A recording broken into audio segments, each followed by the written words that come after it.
Welcome to AP Econ's 2020 Microeconomics AP Exam Review. We're looking at Unit 3 today for Micro. This includes Chapters 6, 7, and 10. Are you living the 5? I'm living the 5, so let's jump right in. Let's look at Chapter 6 as we talk about consumer and producer surplus. Remember, the idea of surplus is essentially the willingness to pay or the willingness to sell.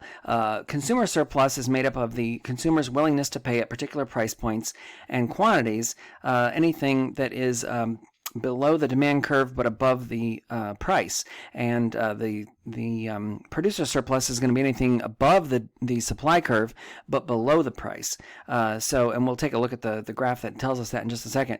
But all of the individual consumer surpluses, hey, I'm willing to pay $50 for that, but other people say, hey, no, I'd pay 40, I'd pay 30, I'd pay 15.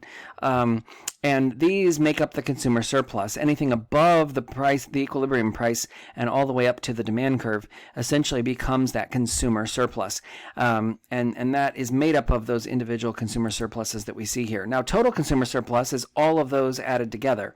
And that essentially is what we refer to in micro and macroeconomics as the consumer surplus. So anything below the demand curve but above the equilibrium price essentially becomes the consumer surplus. This means that varying quantities were available for sale at different prices above $1,500 that people were willing to pay, but they didn't have to because they were able to buy it at $1,500. So this created this area of a consumer surplus as a result of this particular price point at $1,500. Now, the changing prices would impact this, obviously, because if the price were to fall, people would gain in consumer surplus, and if the price were to increase, then they would lose out on some of that consumer surplus in that capacity. So if the market price were to rise, for instance, to $5,000, all of a sudden you have a lot of people that wouldn't be included in the consumer surplus. Would be this tiny little white triangle that we see right here. So all of this then would become, if the price were $5,000, all of this would become part of the producer surplus as a result of the price change. So because the price falls to $1,500 in this example, the idea is the consumer surplus increases because all of the people that were willing to buy at particular price points up to and including the $1,500. So that creates a much larger consumer surplus that we see here as a result of that. Producer surplus then, same thing, only it's producers. So what individual companies or producers, suppliers are willing to sell a good at makes up the producer surplus, and that would be everything below the equilibrium price but above the supply curve. So they were willing to sell at less than $5, but they didn't have to. They could sell at $5. So all of this area above the supply curve and below the equilibrium price becomes the producer surplus. And again, what changes this producer surplus in this case, we have if the price rises, then the producer is going to gain from that. If the price falls, the producer would lose out on that because, again, it's cutting into their producer surplus if it were to fall. If it were to rise, it's going to add to that producer surplus. And we see that here with the increase in producer surplus up to the $7 point. You have additional surplus that is created. So all of the producer surplus now is this $7 price point all the way down to the supply curve. Makes a much bigger triangle than we saw in the last one. And then total surplus, you're just adding it all together. So that would be everything. That includes consumer and producer surplus. So everything here would be the total surplus that you see here. And obviously, there are gains from trade in terms of doing this. People are better off as a result of trade, and that's why we see a lot of this in terms of people willing to sell at different price points and markets being created at different points in which they have more or less consumer or producer surplus in this regard. It's trying to make people better off without making people worse off. That's the whole idea of an efficient market in perfect competition, and that's what we see. So when we have a price rising or falling, that is going to impact surplus. If the price rises, Obviously, the producer surplus would be larger if the price falls. The producer surplus would be smaller. And then what is the producer surplus's gain or loss will be the consumer's likely gain or loss or gain. So if the price were to fall to $25 and the producer surplus is this small triangle, then the consumer surplus is everything above $25 all the way to the demand curve, a much larger consumer surplus than they had at $30. If the price rises to $35, consumer surplus much smaller, but producer surplus all the way to Y and all the way down to the supply curve, all the way back up to the price at $35, a much larger producer surplus. And then again, how do you add up total surplus? Well, you add up the consumer and producer to get the total surplus. And so if the price were to change, other than equilibrium point, you're going to increase total surplus either with this little triangle or this one, depending on which way the price falls or rises in this particular example. So if the quantity changes, obviously that can have an impact, and you may have more books than less. If the price rises to $35, producer surplus is greater, but you're going to have more books available than there is demand to sell them. And if the price falls, you're going to have more people demanding the book. You're going to have a shortage on this side, surplus on this side, and again, consumers and producer surplus changes based on those different pricing points. And this just reiterates what we talked about. So if the consumer surplus, if the price were to fall, the consumer surplus increases. But if the price is $35, you're going to have a much smaller consumer surplus in this particular scenario. In this case, you have a loss in consumer surplus if the book is taken from Mia and given to Bob. But the idea is that you have depending on the price point, calculating consumer and producer surplus or total surplus is based on this equilibrium point in the middle. So if the price falls to 25, your consumer surplus is much larger, producer surplus smaller.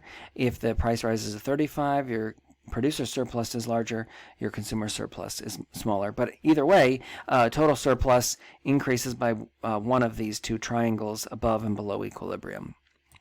Okay, so what is happening here in order to make this happen when we're maximizing total surplus? Well, think about it in terms of allocation. We've got buyers who are willing to buy at different price points, and their willingness to pay goes all the way up to the demand curve in terms of what they're willing to pay. We've got sellers that are willing to sell all the way down to the supply curve at varying different points. And the idea here is consumers are going to act in their own self-interest, but they're going to make rational decisions. Remember, our key assumptions at the very beginning of this semester talked about the idea of some key assumptions that people are going to act rationally, and they're going to do things that are going to make themselves better off. So the idea is that you're going to have buyers buying products at prices that are going to benefit them, and they're going to be mutually beneficial in that they're going to benefit producers or sellers as well. And there are going to be opportunities in which sellers are willing to sell at those prices, and a transaction or transactions are going to take place in the capacity that is going to that there's going to be mutually beneficial trade going on, gains from trade as a result of what we see here. Now, it's important to note that it doesn't always mean that every consumer or producer benefits, especially if there's a price floor or a price ceiling involved. Kind of taking the law into your own hands does have an impact and does make a difference. But the idea here is the same in that you are trying to make people better off without making people worse off, and trying to be efficient in the marketplace in so doing. So the idea is consumers and producers have gains from trade in order to take part in this market, but the idea is it may not always benefit everybody who's willing to buy or willing to sell as a result of this. So wherever the equilibrium price ends up, the price floor may take that into account, or there may be some problems along the way, and that can cause a deadweight loss if there's a tax imposed or a price control imposed, something that is leading to an inefficiency in the market. you could have a deadweight loss to society as a result of transactions not taking place because of some government regulation that was imposed in these particular viewpoints. Now, if you look, a tax, for instance, we talked about in the last unit, an excise tax, essentially this is going to the government, creates a deadweight loss, and it's also creating, as a result of this, a smaller consumer surplus and a much smaller producer surplus. So they're both losing because they're losing C and F in producer surplus. They're losing A and B in consumer surplus. And total surplus is shrinking too because the total surplus is just these two white triangles. We've lost A, B, C, and F to total surplus in this capacity. So a huge inefficiency that's taking place. And that tax, again, creating that deadweight loss, but also shrinking the consumer and producer surplus or the total surplus, and then the government getting revenue from the tax, but a huge inefficiency in the market. Producers and consumers neither going to be happy or content as a result of this smaller market. Additionally, because there's not as much sold or bought, you also have a inefficiently smaller quantity than what would be produced at equilibrium. So you either have a shortage or a surplus of those resources that are sitting out there, basically wasting away because of whatever price floor that's been imposed that is essentially keeping people from selling them and keeping others from buying them as a result of this. So you do have deadweight loss. And another factor to think about this is the idea of elasticity. When you have a demand or supply curve that is more inelastic than the other, then there is going to be a particular burden of that tax that is borne by consumers and producers, and that will affect the consumer and producer surpluses as well, and the deadweight loss too. So let's look at those examples. So here on the left-hand side, you have elastic demand versus inelastic demand on the right. And notice the supply curve is upward sloping at a pretty fair clip or slope as what we've seen throughout most key graphs. So not significant there, but demand is more elastic here where it's more inelastic in B. And as a result of this, you see the consumer is bearing less of a burden here because of the elasticity. Consumers will walk away if the price gets too high. So passing along that tax to them would not be wise to do with elastic demand. With inelastic demand, however, you can pass along that price all you want to because they have to have it. So why do we have gas taxes today as one of the more common taxes by the government? And it's because people have to put gas in their car. Sure, you can go with a fuel cell. Sure, you can go with natural gas or electric or solar or other options. But again, that's in the long run. In the short run, you have to still put gas in your car to get it to move. And so you're going to pay that gas tax in this inelastic demand, and you're going to pay the excise tax as well. Because of it. So if your demand is elastic, you're going to be less likely to make consumers bear that burden. Producers are going to bear more of the burden of the tax. When it comes to the inelastic demand, however, it's consumers that are going to bear that burden and less so on producers. And we see the same thing here when we have supply that's elastic. Again, if supply is elastic or sensitive to changes in price, demand is more upward sloping. But the idea here, if supply is elastic more based on price and the producer can walk away, then it's going to be the consumer that's going to bear that burden because the consumer will the producer would just hang on to it. They wouldn't sell. And so the demand is going to lead us to the consumer that is going to pay more of that tax. Now, over here where supply is more inelastic, you're going to see the consumer is going to pay some, but the producer is going to pay more. And the reason for that is because the supply is more inelastic. The supplier or the producer, the business owner, has to sell that product, and demand is more elastic or more sensitive to changes in price here. So the supplier or producer is going to bear the burden of that tax rather than pass it on to their customers. So a couple of key graphs before we leave this chapter, and that is on consumer and producer surplus. The idea of anything above the price, equilibrium price, and below the demand curve is consumer. Anything below the price and above the supply curve would be the producer surplus. And then when the tax is imposed, we see the deadweight loss, the pink triangle that you see here, that's the deadweight loss. Consumer surplus shrinks, producer surplus shrinks, and the green box is the tax revenue that goes to the government. So that's essentially the burden of the tax as a result of that supply curve shift, the related government actions that are in trice that shifts the supply curve here when a tax is imposed, and that leads us to an inefficiently smaller quantity, Q2, that is going to be produced at a much higher price that consumers are going to pay. And in this example, because elasticity is somewhat evenly sloped, the burden of the tax is borne by producers and consumers equally in this model. Okay, that wraps up Chapter 6. Let's move on to Chapter 7, where we look at marginal analysis and some decision making. Now, notice at the beginning we talk about explicit and implicit costs. Explicit costs that actually involve us paying out cash in terms of this is going to cost my firm money, okay? Implicit cost is more the opportunity cost in dollar terms, but the opportunity cost of giving up something. So it isn't something that necessarily would be outlined in your financials for your firm. The accountant wouldn't be looking necessarily at implicit costs. They'd be looking at explicit costs. What did you pay for? What did you actually spend? That's the big difference. So accounting profit, revenue minus costs, explicit costs, and depreciation. We'll get to that. So accounting profit is essentially looking at your total revenue. What is the company bringing in? Minus the explicit costs. What are you paying out? Including wages or suppliers, that kind of thing.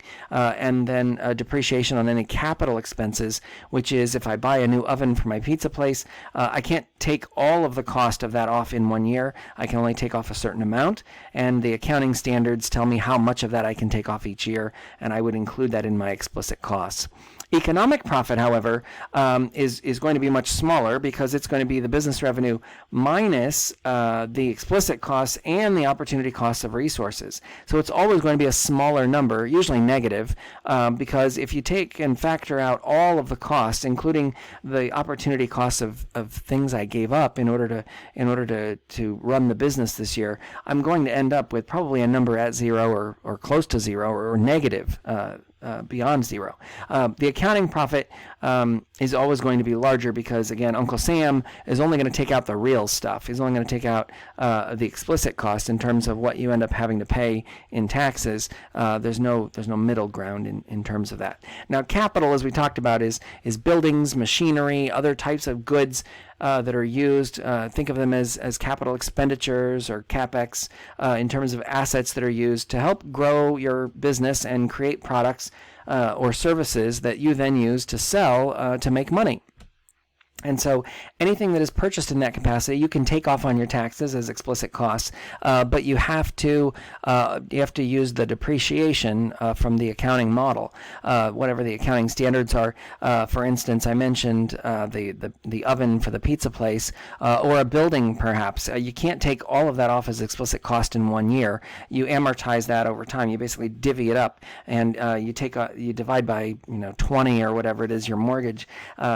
And then you can take off so much per year until that entire product is used up or entirely used throughout the life of its depreciation. So that's kind of how they break that down. So the implicit cost of capital then is essentially what you could have used and by your business in terms of in other ways. So if I hadn't bought that oven, I would have bought a dough maker, or I would have bought a new grill and a new fryer or other supplies as a result of it. So that's the implicit cost of capital. All of the other opportunity costs I could have used that money for, but I didn't. I used it, and these are implicit. So these would impact economic profit, not accounting profit as a result of that. Okay, so big difference. So this is where we get into the marginal analysis. How much, either or, that kind of thing. How many days do I take a vacation? How many orders of nachos do I want? This is the how much version. How many jalapenos should I get on my nachos? How much of a Slurpee do I get when I go into 7-Eleven? Do I order a extra large, super size? Small, what is it? And then the either or decisions, do I buy a car or do I rent one? Do I buy a house or do I do I rent one? Do I go to college, or do I get a job? Those are more either-or decisions. But all of these things are made at these decisions are made at the margin. We talked about marginal analysis in the first unit, the idea of deciding whether to do something at the margin. And the idea there is we're making a decision whether to continue to hit the snooze button in the morning, or whether to continue to work one more hour, or record one more chapter. Those types of things are things that we make on the margin, and there are costs involved. And as Krugman tells us, the marginal costs are essentially the cost. If we look at the total cost between the number of products that we're producing or services that we're providing, then we can see what the marginal cost of that is. So in this example, Felix is mowing lawns, and in order to mow those lawns, it is costing Felix $10.50 to mow one lawn. So from 0 to 1, it's essentially a marginal cost of $10.50. But for 2 lawns mowed, the idea here is that it is now a total cost of $21.75, which is leading to a marginal cost from 1 to 2 of $11.25. All of a sudden, the price went up. So the marginal cost is actually rising as Felix mows more lawns. The question is, how many lawns should Felix mow? Well, we don't have enough information to make that determination yet, but we will by looking at the marginal benefits of what he's getting out of it. So by looking at this total cost, we can get the marginal cost, and then marginal cost equals marginal benefit. If we go back to MC equals MB, which we used on day 1 of micro, the idea of MC equals MB, we can determine how many lawns Felix should actually mow. So we know there's increasing marginal cost because, as we saw right here, the cost was continuing to rise. The marginal cost was increasing as we went from one to another lawn being mowed. That's the idea of increasing marginal cost. For every additional activity that you're doing, it's costing you more than the previous unit. And that leads to the upward sloping marginal cost curve, what we'll ultimately call the supply curve. But the idea is the marginal cost curve is essentially rising because if you think about diminishing marginal utility, it's costing Felix more to mow each additional lawn. So that marginal cost is rising as he adds an additional lawn to his services that he's producing. Now, marginal benefits, he's looking at how much is he getting for each of these lawns that he's mowing. And in this case, for mowing one lawn, he's getting $35. So his marginal benefit is $35. But for the second lawn, he's only getting $65 for 2 lawns. So all of a sudden, his marginal benefit is actually $30. It's actually less than it was before. So this leads to what we call the decreasing marginal benefit. And as we add additional lawns mowed, the marginal benefit is going down. Now, if you remember, we talked about marginal cost actually rising. Now marginal benefit is falling, and hopefully this is going to lead to an equilibrium somewhere that's telling us how many lawns Felix should actually mow by measuring the marginal cost equal the marginal benefit. But the decreasing marginal benefit here is the idea that for every additional unit he's producing, his benefit is shrinking. It's getting smaller as he adds additional lawns, and that creates the downward sloping marginal benefits curve. This is where our demand curve comes from. The idea that the marginal benefit of each item continues to fall as we move further and further into these lawns that are being mowed. So the question remains, how many lawns should Felix mow? If we look at the marginal costs and the marginal benefits of each in terms of what is his marginal benefit and his marginal cost between the lawns. And what we want to do is find a place where Felix essentially leads to a net gain.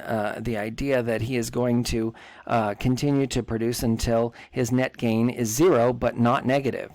So in this example, we would see it is still above 0 but not negative at between 4 and 5 lawns because the marginal benefit is $21, the marginal cost is $18, he has a net gain of 3. And if he goes any further, his net gain is actually going to be negative. It's going to cost him more than it benefits him. So therefore, he should probably stop before he gets that far, right?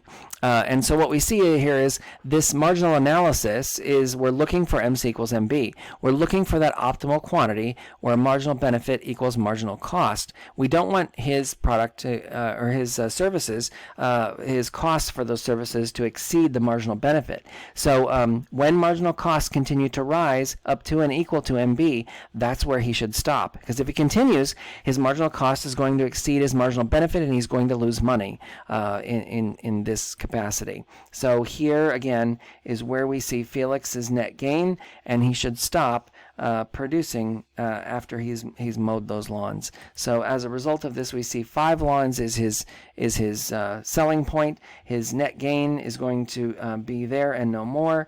He's maximizing his revenue there because, again, his marginal benefit minus marginal cost, or his net gain, is going to be as close to 0 without being negative. That is the optimal quantity that we see here, and he should mow 5 and no more. If he mows 6 lawns, he's going to find a net gain and a profit that is going to be less than what is optimal at mowing the 5 lawns. Now, if he were to do that, if he were to mow 6 lawns instead of 5, he would have what we call sunk costs. And this is the idea that, hey, you've mowed the lawn, now it's not recoverable. There's not a whole lot you can do about it. And this is where you should, just move on. And we've all heard the expression, there's no use crying over spilled milk. This is the idea of sunk costs. We just have to ignore the decision and move on and continue to make decisions that are more beneficial. He should stop at 5 lawns. That is essentially the sunk cost that he would have to learn from and chalk it up to experience. And that essentially is what we see in sunk costs. And that leads us to the key graph of marginal analysis. Marginal analysis is the idea of we're looking for the optimal quantity at where marginal costs are equal to marginal benefits. And we continue to produce at the quantity until that marginal cost meets marginal benefit, and that's where we should stop, because to produce any more would lead to a rising marginal cost above marginal benefit, and then we would be operating in negative territory. We would essentially lose money. So we're trying to find the spot where marginal cost leads to marginal benefit and is equal to marginal benefit without exceeding marginal benefit. That is the optimal quantity that we should be producing. That ends Chapter 7, and now we'll move on to, speaking of marginal analysis, we move on to the rational consumer. And it is always great to think of sunk cost in terms of that meal that we ate too much. We've all been there, right? Thanksgiving, a good example. We always eat too much at Thanksgiving and then regret it as we're sitting there in front of the television watching a football game. The whole idea there is that you don't want to end up in that position. You want to chalk it off as sunk costs, right? And try and find ways in which you can learn from the experience so you don't do it again. So that's the idea of utility. The idea of we measure satisfaction, and if you were in micro, you remember we did this with ice cream. The idea that you measure satisfaction by how much utility, how much satisfaction or benefit you derive from the consumption of that particular good. So the individual consumption bundle is the idea that all these goods and services are collected by or consumed by an individual, and this measuring of the satisfaction through what we call a util essentially gives you the utility function, or the utility that's generated by each product that is consumed, by each product that is used up. And the ice cream is a good example here. In the Krugman example, he uses clams that Cassie is eating, and she loves clams. She loves to eat clams. But you can see that her satisfaction, or her utils, as she continues to eat more of them, is still rising. The total utility function continues to rise, but it's doing it at a slower and slower overall satisfaction rate. That's diminishing marginal utility at work. The idea here is that it is still increasing, but it's doing it at a smaller rate. This is always one that's hard for students to explain, because the idea of diminishing marginal utility is just that. The marginal utility, the overall satisfaction of the additional clam is still going up, but it's doing it at a smaller and smaller rate each time until she'll reach the point at which she should stop eating, and then the utility function will start to fall. And that's essentially what we start to see here. So you can measure this in terms of the marginal utility curve by looking at, over time, how much utility is she gaining as a result of this. So her first set of clams was a total utility of 15. but the second one was 20, for the two of them was 28, leading to a marginal utility of 13. Already we can see that the total utility is continuing to rise, but it's going to be doing it at a much lower rate because the marginal utility is shrinking. So it is increasing, but it's increasing at a slower and slower rate each time. Here, the idea is it's increasing and then it's ultimately going to be going negative as a result of this. So the marginal utility essentially shows us that that this utility is falling or diminishing as a result of what we see here. And that's the principle behind the diminishing marginal utility. As you consume more of the good, you may still enjoy the good and your total utility increases, but it's going to increase at a slower rate than it did for that first slice of pizza or that second slice of pizza as a result of this. So that gives us our marginal utility curve in terms of measuring the utils or the satisfaction that we have there. And that total utility is going to rise, but it's going to do it at a much smaller and smaller rate each time additional units are added. So budget constraints obviously can limit our consumption possibilities. We know we can't consume beyond our income. That is part of our consumption possibilities in terms of what our income will allow us to eat at or consume, and we can't consume beyond it. So the idea here is you would not be able to consume beyond your budget line. I mean, I guess you could if you wanted to go into debt, but why would you do that over food? Very bad financial habit. And the idea here is 1 more pound of clams consumed is going to add to that budget line versus 2 versus a pound fewer here in terms of that. But the idea is the budget line is the same along this line in terms of the different combinations and quantities of potatoes and clams that this person, Sammy, can basically eat based on his budget. So 1 more pound of clams, 2 fewer pounds of potatoes, 2 more pounds of potatoes, 1 pound fewer clams. And again, it's just looking at this in terms of what are the consumption possibilities based on the budget line. You may remember the key graph based on this, the idea that can we consume beyond our PPF? Yes, but the idea here with consumption possibilities is if we are not consuming good A, we're consuming good B or one or the other, which isn't always realistic because there are lots of other options in terms of what's available. But the idea is the same. You can't consume beyond your budget unless you're going into debt, and that only lasts for so long, and that's not really a good strategy anyway. So what we have to do then is find our optimal consumption bundle. What is the place at which we can determine how many of good A and good B we should produce, and we use marginal utility to help us with that. So we calculate the marginal utility per dollar spent on that particular item in terms of the good or service that we're interested in, and then how much marginal utility we get per dollar from that good. So marginal utility of the good divided by the price of the good for the unit of the good is going to give us the marginal utility per dollar. And then if we want to compare of the goods, the optimal consumption bundle rule says that the marginal utility of good X over the price of good X should equal the marginal utility of good Y over the price of good Y. And the optimal consumption rule says that if we want to get to that optimal consumption bundle, we're going to have the marginal utility per dollar of these goods end up equaling the same as the other. And that's really the marginal utility per dollar, the marginal utility per dollar model in terms of that optimal consumption rule. And that ends Unit 3 and Chapter 10. Hope you found this helpful and you are living the 5. We will see you back in Unit 4 as we look at Chapters 8, 9, 14, 15, and 16, the idea of perfect competition, and we get into monopolies, monopolistic competition, oligopolies, all the good stuff. So we hope to see you then, and for now, live the 5. We'll see you in Unit 4.